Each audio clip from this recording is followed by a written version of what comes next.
बिस्मिल्लाहिर्रहमानिर्रहीम सल्लल्लाहु अलैहि वसल्लम। अस्सलाम वालेकुम क्लास 10। उम्मीद है आप सब एडगेट से होंगे।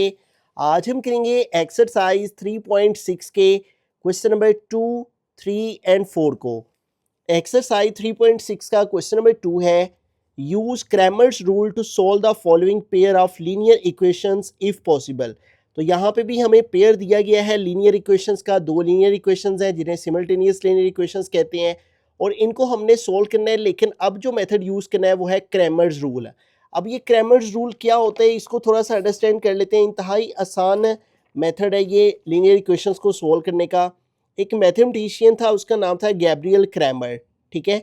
उसने एक क्रैमर रूल मुतारिफ करवाया था 1750 में। उसके मुताबिक giving a general formula for the solution for any unknown in linear equation, उसने एक जनरल फार्मूला दिया था कि हम इस जनरल फार्मूला की मदद से किसी भी अननोन वैल्यूज़ को, यानी एक्स वाई जो वेरिएबल्स हैं अननोन लीनियर इक्वेशंस में, उनको फाइंड कर सकते हैं।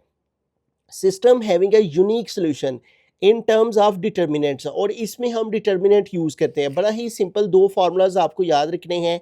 एक्स की वैल्यू फाइंड करने का फार्मूला है determinant of A x over A का डिटर्मिनेंट, और वाई की वैल्यू फाइंड करने का फार्मूला है ए वाई का डिटर्मिनेंट ओवर ए का डिटर्मिनेंट। तो दरअसल इन क्वेश्चंस में हमें तीन वैल्यूज़ के डिटर्मिनेंट फाइंड करने होते हैं और फार्मूला लगा के तो वैल्यूज़ पुट करते हैं। तो इस मेथड को कहते हैं क्रैमर्स रूल।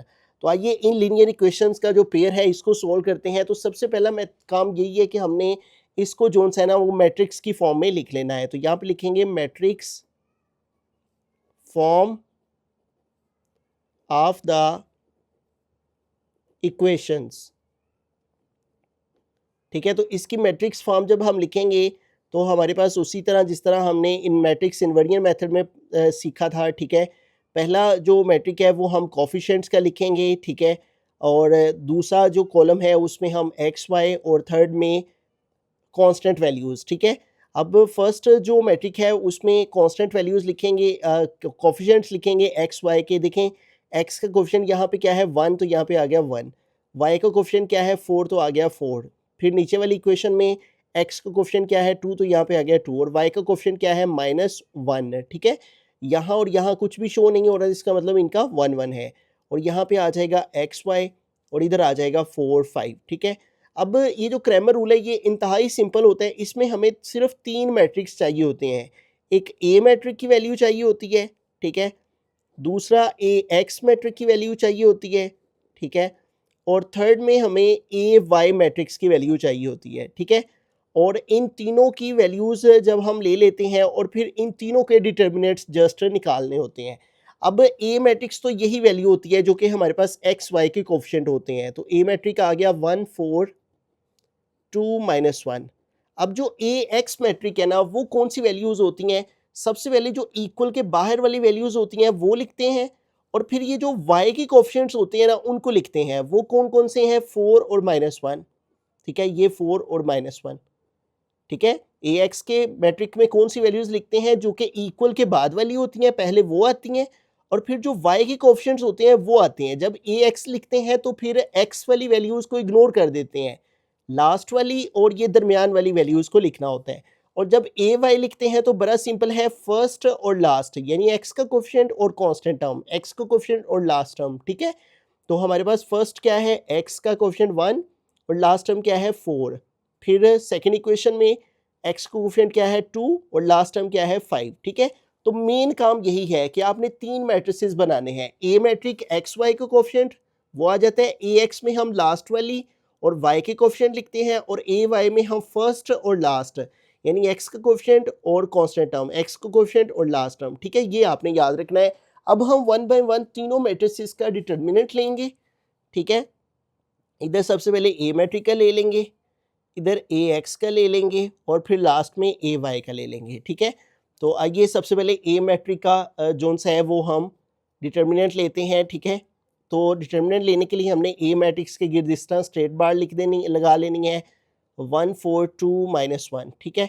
और डिटर्मिनेंट का वही तरीक़ेकार, इस वैल्यू को इसके साथ मल्टीप्लाई और इस वैल्यू को इसके साथ। 1 मल्टीप्लाई करेंगे -1 के साथ, दरमियान में साइन माइनस का आता है, और 2 को मल्टीप्लाई करेंगे 4 के साथ। अब देखिए 1 को जब -1 से मल्टीप्लाई करेंगे तो 1 1 ज़ार 1 और साथ में माइनस आ जाएगा, ठीक है। और फिर ये माइनस और 2 4 ज़ार 8 हो जाएगा। अब -1 और -8 -9 हो जाती हैं, ठीक है। तो इस तरह ए का डिटर्मिनेंट हमारे पास आ चुका है। अब ए एक्स का डिटर्मिनेंट लेंगे तो उसी तरह ए एक्स के गिर्द भी इस तरह स्ट्रेट बार लगाएंगे और इसके जो हमारे पास यहाँ पे एंट्रीज़ हैं उनके गिर्द भी स्ट्रेट बार, और वो है 4 4 5 -1, ठीक है। तो उसी तरह डिटर्मिनेंट लेंगे, इस वैल्यू को इसके साथ मल्टीप्लाई और इसको इसके साथ। 4 मल्टीप्लाई होगा -1 से, बिटवीन में माइनस आता है, और 5 मल्टीप्लाई होगा 4 के साथ।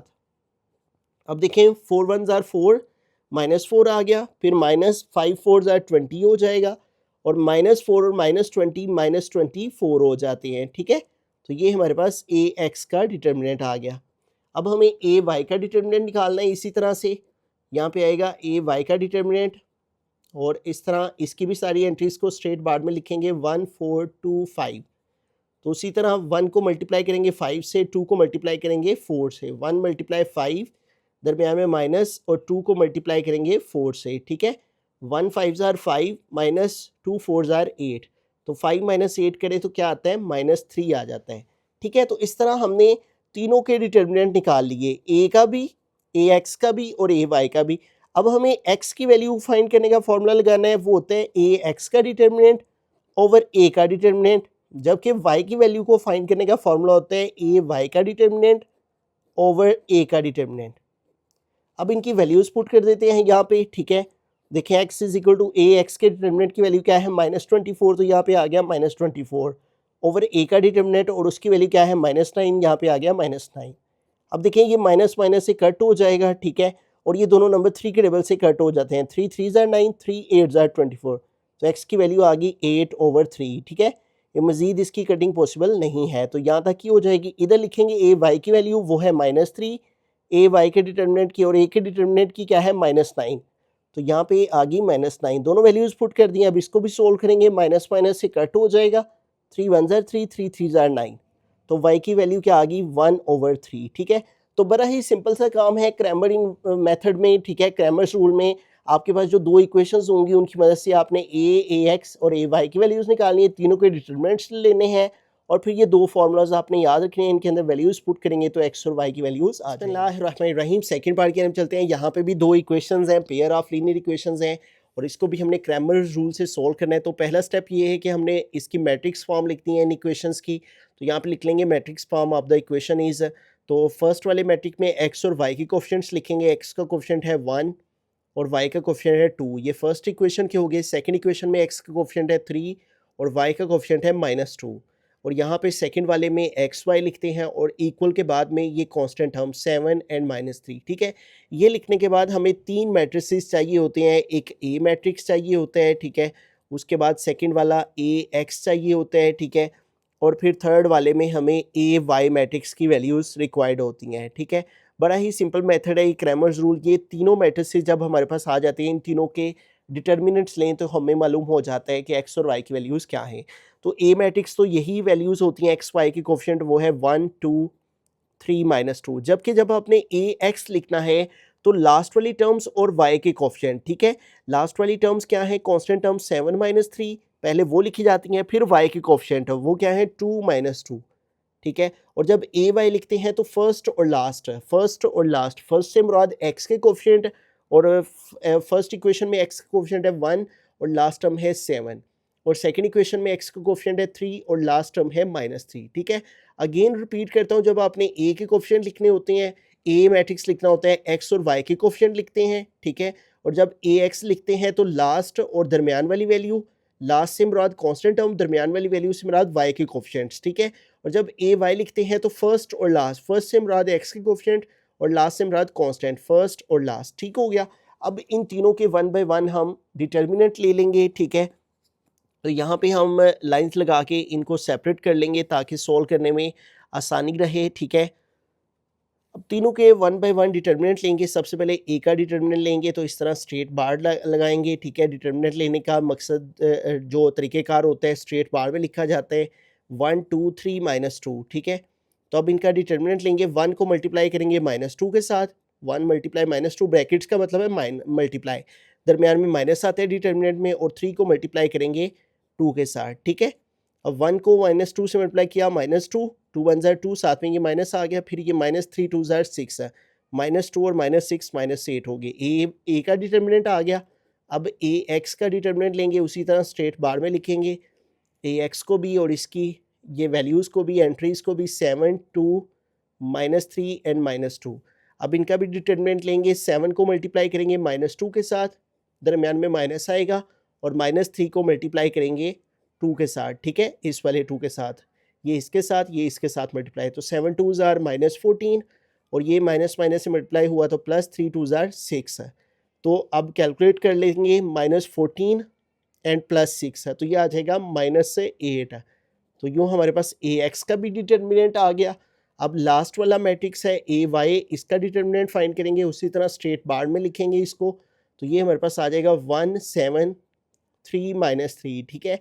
अब इसके डिटर्मिनेंट लेंगे, 1 को मल्टीप्लाई करेंगे -3 के साथ, दरमियान में माइनस, और 3 को मल्टीप्लाई करेंगे 7 के साथ, ठीक है। अब देखिए 1 3 ज़ार -3 हो गया, -3 7 ज़ार 21, तो -3 और -21 -24 हो जाते हैं, ठीक है।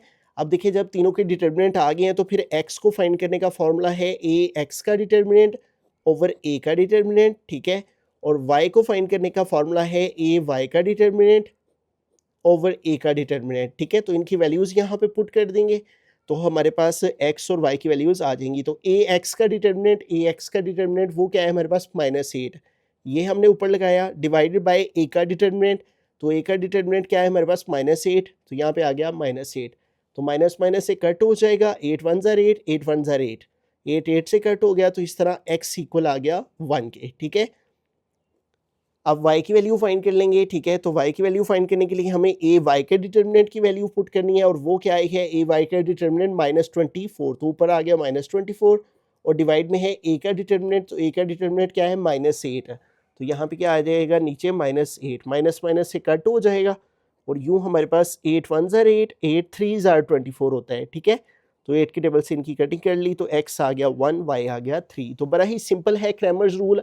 आपने 3 मैट्रिसेस लेने हैं, इन दोनों इक्वेशंस की मदद से उन तीनों के डिटरमिनेंट्स लेने हैं, इन फार्मूलाज को याद रखें, इनके अंदर वैल्यूज़ पुट करेंगे तो x और y की वैल्यूज़। बिस्मिल्लाहिर्रहमानिर्रहीम, थर्ड पार्ट है, तो यहाँ पे भी सबसे पहला step matrix form of the equation लिखेंगे, और उसके लिए हमें कोफिशिएंट्स लिखने हैं, x का कोफिशिएंट 2, y का कोफिशिएंट -5, फिर दूसरी इक्वेशन में x का कोफिशिएंट 4 और y का कोफिशिएंट -3, ठीक है। और यहाँ पे हम एक्स वाई लिखते हैं, और इज इक्वल में कांस्टेंट टर्म्स -6 एंड -12, ठीक है।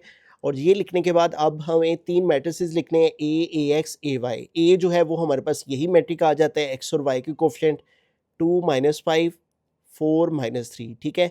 और जब ए एक्स लिखते हैं तो हमें एक्स को इग्नोर कर देना होता है, और लास्ट और ये वाई वैल्यू के कोफिशिएंट्स लिखने होते हैं, तो कांस्टेंट टर्म क्या है -6 -12, ठीक है, और y के कोफिशिएंट क्या है -5 एंड -3, ठीक है। और जब ए y के कोफिशिएंट लिखने हैं तो फर्स्ट और लास्ट है, यानी x के कोफिशिएंट वो है 2 और लास्ट टर्म यानी कांस्टेंट टर्म -6, और फिर दूसरी इक्वेशन में x का कोफिशिएंट 4 और लास्ट टर्म -12, ठीक है। तो इस तरह से जब हमने तीनों मैट्रिसेस लिख लेने हैं तो फिर तीनों के 1 बाय 1 हमने डिटर्मिनेंट्स यानी कि फाइंड करने हैं, ठीक है। तो सबसे पहले a का फाइंड करेंगे, ठीक है, डिटर्मिनेंट, तो यूँ हमारे पास आ जाएगा 2 -5 और 4 -3, ठीक है। तो अब इसका डिटर्मिनेंट लेंगे तो 2 को मल्टीप्लाई करेंगे -3 के साथ, दरमियान में माइनस का साइन, और फिर 4 को मल्टीप्लाई करेंगे हम -5 के साथ। तो देखिए 2 3 ज़ार -6 आ गया, और ये माइनस माइनस प्लस हो जाएगा, 4 5 ज़ार 20, तो -6 + 20 करेंगे तो -6 + 20 ये हमारे पास आ जाएगा प्लस का 14, ठीक है। तो यूँ ए का डिटर्मिनेंट आ गया। अब ए एक्स का फाइंड करेंगे, ठीक है। इस तरह दोनों साइड पे स्ट्रेट बार आ जाएगी, -6 -5 -12 एंड -3, ठीक है। तो अब क्रॉस मल्टीप्लाई, -6 को मल्टीप्लाई करेंगे -3 के साथ, दरमियान में माइनस का साइन, और -12 को मल्टीप्लाई करेंगे -5 के साथ, ठीक है। अब इनकी मल्टीप्लिकेशन करते हैं, माइनस माइनस प्लस हो जाएगा, 6 3 ज़ार 18, और यहाँ पे 3 साइंस आपस में मल्टीप्लाई हो रहे हैं, माइनस माइनस प्लस, उस प्लस को माइनस से मल्टीप्लाई करेंगे तो माइनस हो जाएगा, ठीक है। और 12 मल्टीप्लाई करेंगे 5 के साथ तो आ जाएगा 60। अब कैलकुलेटर पे लिखेंगे 18 माइनस 60, तो ये हमारे पास आ जाएगा 18 माइनस 60 का आंसर -42। ठीक है। तो इस तरह हमने ए का भी डिटर्मिनेंट ले लिया, ए एक्स का भी, अब ए वाई का लेंगे और इसी तरह से स्ट्रेट बार में लिखेंगे इसको और यहाँ पे वैल्यूज़ आ जाएंगी 2 -6 4 -12, ठीक है। तो अब क्रॉस मल्टीप्लाई, 2 को मल्टीप्लाई करेंगे -12 से, दरमियान में माइनस का साइन, और 4 को मल्टीप्लाई करेंगे -6 से, ठीक है। अब सॉल्व करते हैं, 12 2 ज़ार 24 हो जाएगा और फिर ये माइनस माइनस प्लस हो जाएगा और 4 6 ज़ार 24, तो -24 + 24 आंसर 0 आ जाते हैं, ठीक है। -24 + 24 करें तो आंसर 0 आ गया, ठीक है। तो इस तरह जब तीनों के डिटर्मिनेंट आ जाएंगे फिर हमें एक्स की वैल्यू को फाइंड करने का फॉर्मूला लगाना है, वो होता है ए एक्स का डिटर्मिनेंट ओवर ए का डिटर्मिनेंट, और जबकि वाई की वैल्यू को फाइंड करने का फॉर्मूला होता है ए वाई का डिटर्मिनेंट ओवर ए का डिटर्मिनेंट, ठीक है। तो अब x की वैल्यू फाइंड करने के लिए ए एक्स का डिटर्मिनेंट क्या है -42, तो यहाँ पे आ गया -42 ओवर ए का डिटर्मिनेंट वो क्या है 14, तो यहाँ पे आ गया 14 है, ठीक है। अब इसको हम डिवाइड कर लेंगे 42 को डिवाइड कर लेंगे हम 14 पे, ठीक है। तो देखिए आंसर आ जाएगा 3, तो साथ में ये वाला माइनस आ गया, ठीक है। तो आंसर आ गया -3। अब इधर से y की वैल्यू को फाइंड करेंगे तो y इक्वल आ जाएगा ए वाई का डिटर्मिनेंट वो क्या है 0 ओवर ए का डिटर्मिनेंट क्या है 14, तो यहाँ पे ए का डिटर्मिनेंट हमने डिवाइड में पुट किया 14 आ गया, ठीक है। तो 0 को 14 पे डिवाइड करेंगे तो 0 ही आ जाएगा, ठीक है।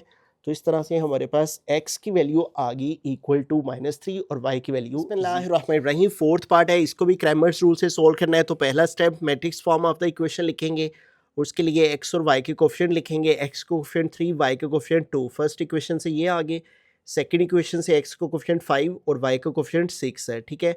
और सेकंड मैट्रिक में एक्स वाई और थर्ड मैट्रिक में कांस्टेंट वैल्यूज -1 और 5, ठीक है। अब जो हमें तीन मैट्रिक्स चाहिए ए एक्स और ए वाई, ठीक है। ए जो है वो हमारे पास यही टर्म्स आ जाती हैं, एक्स और वाई की कोफिशिएंट 3 2 5 6 है। जबकि जब हमने ए एक्स लिखना होता है तो कांस्टेंट टर्म्स और वाई के कोफिशिएंट, कांस्टेंट टर्म क्या है -1 और 5 और वाई के कोफिशिएंट क्या है 2 और 6 है, ठीक है। और जब ए वाई लिखते हैं तो फर्स्ट और लास्ट है, ठीक है। फर्स्ट क्या है 3 और लास्ट क्या है -1, फर्स्ट क्या है 5, लास्ट क्या है 5, ठीक है। जब ए वाई लिखना है तो एक्स के कोफिशिएंट और लास्ट वाली वैल्यूज, ठीक हो गया। अब हमने तीनों के 1 बाय 1 डिटर्मिनेंट ले लेने हैं। सबसे पहले ए का डिटर्मिनेंट लेंगे, इस तरह स्ट्रेट बार में लिखेंगे 3 2 5 6 है।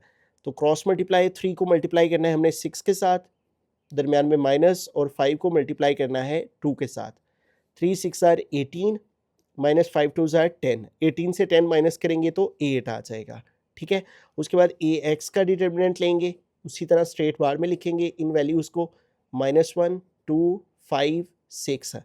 -1 मल्टीप्लाई करेगा 6 के साथ, दरमियान में माइनस का साइन, और 5 मल्टीप्लाई करेगा 2 के साथ, ठीक है।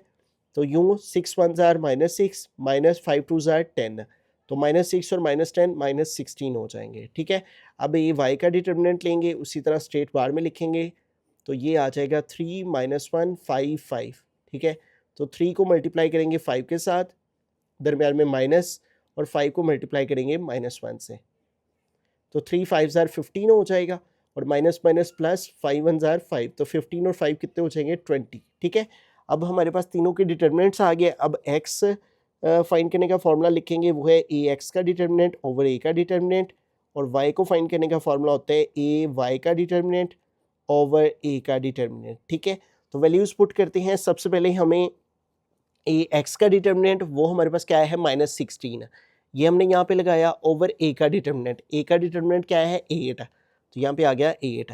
तो देखिए 8 1 ज़ार 8, 8 2 ज़ार 16, तो एक्स की वैल्यू आ गई -2, और इधर से वाई की वैल्यू फाइंड करेंगे, तो वाई इक्वल ए वाई का डिटर्मिनेंट क्या है 20, तो ऊपर आ गया 20, और डिवाइड में ए का डिटर्मिनेंट वो क्या है 8, तो यहाँ पे 8 लगाया। अब इन दोनों की कटिंग कर लेंगे, देखें दोनों 4 के टेबल से कट हो जाती हैं, 4 5 ज़ार 20 और 4 2 ज़ार 8, तो 5/2। इस तरह x की वैल्यू आ गई -2, y की वैल्यू आ गई 5/2। बिस्मिल्लाहिर्रहमानिर्रहीम, क्वेश्चन नंबर 3 है, an electrical engineer wants to determine the current in 2 branches A and B of a simple electrical circuit. एक है इलेक्ट्रिकल इंजीनियर है जो कि 2 ब्रांचेस में A और B ब्रांच के अंदर जो है वो करंट को डिटरमाइन करना चाह रहा है, करंट का तयन करना चाह रहा है कि कितनी करंट आ रही है, ठीक है। The system of the equation is, यहाँ पे 2 इक्वेशंस दी हुई हैं, where x is the current in branch A, जो x है वो ब्रांच A की करंट को रिप्रेजेंट कर रहे हैं and y is the current in branch B, और y जो है वो करंट B की ब्रांच को शो कर रहा है।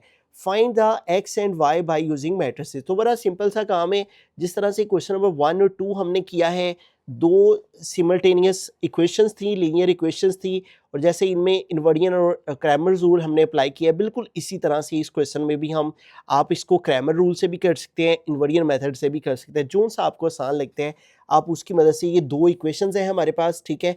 और सबसे पहले हम इन इक्वेशंस को मैट्रिक्स की फॉर्म में लिखेंगे, ठीक है, matrix form of the equation, ठीक है, matrix form of the equations is, ठीक है। समझ लें कि ये उसी तरह से ये क्वेश्चन सारा काम वही होना है। यहाँ पे भी उसने कहा है फाइंड एक्स एंड वाई, ठीक है, बाय यूजिंग मैट्रिसेस। इन मैट्रिसेस को यूज़ करते हुए एक्स और वाई फाइंड करें। इन क्वेश्चंस में भी, क्वेश्चन नंबर 1 और 2 में भी हम एक्स और वाई को ही फाइंड आउट कर रहे थे, तो इसमें भी हमने वही काम करना है, ठीक है। बस ये हुआ है कि उसने इसमें स्टेटमेंट दे दी हुई है। तो देखें, सबसे पहला मैट्रिक हमें एक्स और वाई के कोफिशिएंट लिखना होता है, फिर एक्स वाई, और फिर इक्वल में कांस्टेंट टर्म्स, ठीक है। तो एक्स वाई के कोफिशिएंट क्या है, 1 1, ठीक है। फर्स्ट इक्वेशन में एक्स का कोफिशिएंट भी 1 है, वाई का भी, और सेकंड में एक्स का कोफिशिएंट 2 है, वाई का कोफिशिएंट -1 है, ठीक है। यहाँ इनके साथ कुछ नहीं लगा और इसका मतलब इनके साथ 1 1 है, ठीक है। जिसका जिस वेरिएबल के साथ कोई कोफिशिएंट शो नहीं हो रहा था उसका कोफिशिएंट 1 होता है, और यहाँ पे सेकंड वाले मैट्रिक में एक्स वाई होता है, और इक्वल में कांस्टेंट टर्म्स 7 एंड 2, ठीक हो गया। तो मैं इसको क्रैमर्स रूल से सॉल्व करने लगा हूँ, ठीक है, जो कि इन्वर्डियन मेथड से आसान है। अगर आपको इन्वर्डियन मेथड ज़्यादा इजी लगा है तो आप फिर उसकी मदद से भी इसको सॉल्व कर सकते हैं, और अगर आपको क्रैमर रूल ज़्यादा आसान लगे है तो आप उसकी मदद से कर सकते हैं। दोनों तरह से आपका आंसर सेम आएगा, ठीक है। तो हम क्रैमर रूल से सॉल्व करते हैं। उसमें हमें ए चाहिए मैट्रिक्स, ए एक्स मैट्रिक्स चाहिए, ठीक है, और ए वाई मैट्रिक्स चाहिए। ये तीन मैट्रिसेस हमें अपनी इन इक्वेशन से फाइंड आउट करने हैं, ठीक है। जैसे कि प्रीवियस क्वेश्चन में भी मैंने बताया, जो ए है वो तो हमारी यही वाली वैल्यूज़ होती हैं, एक्स और वाई के कोफिशिएंट 1 1, ठीक है, 2 -1, ठीक है, एक्स वाई के कोफिशिएंट्स है ए मैट्रिक। जबकि जो ए एक्स होता है वो हमारी लास्ट टर्म्स और वाई के कोफिशिएंट होते हैं। लास्ट टर्म और वाई के कोफिशिएंट, लास्ट टर्म है 7 2, और वाई के कोफिशिएंट क्या है, 1 और -1, ठीक है। ये हमारे पास आगे ए एक्स की वैल्यू, और जो ए वाई होता है वो फर्स्ट और लास्ट है। फर्स्ट यानी एक्स का कोफिशिएंट 1, और लास्ट यानी कांस्टेंट टर्म वो है 7। फर्स्ट यानी एक्स का कोफिशिएंट वो है 2, और लास्ट टर्म यानी कांस्टेंट टर्म वो है 2। फर्स्ट 1 7, सेकंड 2 2, ठीक हो गया। तो इस तरह से ये तीनों मैट्रिसेस हमने इक्वेशन की मदद से ले लिए। अब हमने इन तीनों के 1 बाय 1 डिटर्मिनेंट फाइंड करने हैं, ठीक है। पहले हमें जोन सा है वो ए का डिटर्मिनेंट फाइंड करना है, फिर ए एक्स का, और फिर ए वाई का, ठीक है। और उसकी मदद से हमारे पास एक्स और वाई की वैल्यूज़ आ जाएंगी। तो यहाँ पे सबसे पहले ए का हम डिटर्मिनेंट फाइंड करेंगे, तो इस तरह जैसे प्रीवियस क्वेश्चन में हमने किया है, इस तरह स्ट्रेट बार में इसको लिखेंगे 1 1 2 -1, ठीक है। अब इस 1 को मल्टीप्लाई करना है -1 से, 1 मल्टीप्लाई -1, दरमियान में माइनस, और 2 को मल्टीप्लाई करना है इस 1 से, ठीक हो गया। तो 1 मल्टीप्लाई -1 हो जाएगा, 1 1 ज़ा 1, साथ में माइनस, फिर ये माइनस आ गया, 2 1 ज़ा 2, -1 और -2 -3 हो जाएंगे। ए का डिटर्मिनेंट आ गया। अब ए एक्स का डिटर्मिनेंट फाइंड आउट करेंगे, ठीक है। तो यहाँ पे आ जाएगा ए एक्स का डिटर्मिनेंट इज इक्वल टू, तो इसके एंट्रीज को लिखेंगे इस तरह स्ट्रेट बार में 7 1 2 -1। अब इनकी मल्टीप्लिकेशन करते हैं, क्रॉस मल्टीप्लिकेशन, 7 मल्टीप्लाई होगा -1 से, दरमियान में माइनस का साइन, और 2 मल्टीप्लाई होगा 1 के साथ, ठीक है। तो देखिए 7 1 ज़ार -7 हो जाएगा, और फिर ये -2 1 ज़ार 2 आ गया, -7 और -2 -9 हो जाते हैं, ठीक है। अब ए वाई का डिटर्मिनेंट लेंगे, दोनों तरफ स्ट्रेट बार आ गई, इधर भी 1 7 2 2, ठीक है, 1 7 2 2। अब इसका डिटर्मिनेंट लेंगे, 1 को मल्टीप्लाई करेंगे 2 के साथ, ठीक है, दरमियान में माइनस का साइन, और 2 को मल्टीप्लाई करेंगे 7 के साथ, तो 1 2 ज़ार 2 हो गया, -2 7 ज़ार 14 है, तो 2 -14 करेंगे तो -12 आ जाएगा, 2 -14 इक्वल टू -12, ठीक है। तो देखें ए का भी, ए एक्स का भी और ए वाई का भी, तीनों की डिटर्मिनेंट्स आगे हैं। अब एक्स की वैल्यू को फाइंड करने के लिए फार्मूला लगाएंगे, जो कि होता है ए एक्स का डिटर्मिनेंट ओवर ए का डिटर्मिनेंट, जबकि वाई की वैल्यू को फाइंड करने का फार्मूला होता है ए वाई का डिटर्मिनेंट ओवर ए का डिटर्मिनेंट, ठीक है। तो अब वैल्यूज़ पुट करते हैं, तो ए एक्स का डिटर्मिनेंट हमारे पास क्या है, ए एक्स का डिटर्मिनेंट -9, वो यहाँ पे पुट किया, ओवर आ गया ए का डिटर्मिनेंट, वो क्या है -3, ठीक है, ये ए का डिटर्मिनेंट -3 ये लगाया हमने। तो यूँ देखें माइनस माइनस से कट हो गया, 3 1 ज़ार 3, 3 3 ज़ार 9, तो एक्स की वैल्यू आ गई 3 और इधर से वाई की वैल्यू फाइंड कर लेंगे। ठीक है, तो y equal to A y का डिटर्मिनेंट, और ए वाई का डिटर्मिनेंट हमारे पास क्या आया हुआ है, यहाँ पे ए वाई का डिटर्मिनेंट है -12, तो यहाँ पे ऊपर हमने -12 पुट किया ओवर ए का डिटर्मिनेंट, और ए का डिटर्मिनेंट हमारे पास क्या है -3, तो यहाँ पे आ गया -3। तो यूँ देखिए माइनस माइनस से कट हो गया, y इज इक्वल टू आ जाएगा 3 1 ज़ार 3, 3 4 ज़ार 12, तो x इक्वल आ गया 3 के, y इक्वल आ गया 4 के। ठीक है, तो यहाँ पे साइड पे हम लिख देते हैं कि करंट इन ब्रांच ए, ठीक है, करंट इन ब्रांच ए, और उसको उसने x के साथ रिप्रेजेंट किया हुआ था, और वो क्या आ गया हमारे पास 3, ठीक है, और करंट इन ब्रांच बी, ठीक है, यही उसने पूछा हुआ था ना कि x जो है वो ब्रांच ए की करंट है, और y जो है करंट जो है बी की ब्रांच को शो कर रहा है। ठीक है, तो इस तरह हमने यही चीज़ फाइंड करनी थी, और इस तरह हमने यहाँ पे लिख देना है लास्ट पे कि करंट इन ब्रांच ए जिसको x बोला गया है वो 3 है, और करंट इन ब्रांच बी के अंदर जो करंट आ रही है उसको y के साथ रिप्रेजेंट किया गया है, और वो कितनी आई है हमारे पास 4। ठीक है, तो वेरी सिंपल क्वेश्चन था। आपको जो दो इक्वेशंस दी हुई थी आपने उनको यूज़ करते हुए जो हमने मेथड तरीक़ेकार क्रैमर रूल्स के अंदर फॉलो किया था वही सारा तरीका फॉलो करते हुए एक्स की और वाई की वैल्यूज़ फाइंड कर दी। एक्स जो है वो ब्रांच ए की करंट को रिप्रेजेंट कर रहा है, उसका क्वेश्चन यही था कि दो ब्रांचेज हैं ए और बी, और दोनों के अंदर करंट को डिटरमाइन करना है। तो ब्रांच ए के अंदर करंट 3 है और ब्रांच बी के अंदर 4 है। बिस्मिल्लाहिर्रहमानिर्रहीम। क्वेश्चन नंबर 4 है, 3 forces act on a particle, 3 forces एक पार्टिकल पे लग रही हैं, must be an equilibrium. Equilibrium में तब होंगी अगर तीनों फोर्सेस का सम निकाला जाए तो इक्वल टू 0 आए, और F1 F2 F3 की वैल्यूज उसने दी हुई हैं, find the value of x and y। ठीक है, तो बड़ा ही सिंपल क्वेश्चन है। उसने कहा तीन फोर्सेस का सम इक्वल टू है 0 के, तो तब वो इक्विलिब्रियम में होगी। ठीक है, तो हमें फॉर्मूला उसने दे दिया हुआ है कि F1 F2 प्लस F3 ये तीनों इक्वल हैं किसके, 0 के। ठीक है, अब यहाँ पे हमारे पास ये तीनों की वैल्यूज़ मौजूद है, F1 F2 F3, ये तीनों यहाँ पे पुट करके तो हम x और y की वैल्यूज़ फाइंड आउट कर लेंगे। सबसे पहले F1 है, और F1 की वैल्यू है 8 एंड x है, वो आ गई। फिर ये प्लस है, प्लस आ गया। फिर है F2, तो F2 मैट्रिक्स है -2 -7, तो यहाँ पे आ गया -2 -7। प्लस है F3, तो F3 मैट्रिक्स की वैल्यू उसने दी हुई है वो है y-1 आ गई, इज इक्वल टू 0 है। यहाँ पे 0 का मतलब नल मैट्रिक हम इन मैट्रिक्स के अकॉर्डिंग लिख लेंगे। ठीक है, जैसे इसमें 2 रोज 1 कॉलम है, 2 रोज 1 कॉलम, उसी तरह नल मैट्रिक की जो वैल्यूज़ है वो भी हम 2 रोज 1 कॉलम के इन मैट्रिसेस के अकॉर्डिंग रख लेंगे। ठीक है, अब हम इधर से x और y की वैल्यूज़ कैसे फाइंड करेंगे ये देखें। फर्स्ट एंट्री में और थर्ड एंट्री, फर्स्ट तीनों की फर्स्ट एंट्रीज आपस में ऐड होंगी फर्स्ट रो में, और सेकंड वाले में भी तीनों की सेकंड एंट्री आपस में ऐड होगी। देखें 8, फिर ये प्लस माइनस से मल्टीप्लाई हुआ -2 आ गया, फिर ये प्लस आ गया, फिर आगे y आ गया। ठीक है, ये फर्स्ट रो की वैल्यूज़ आ गई।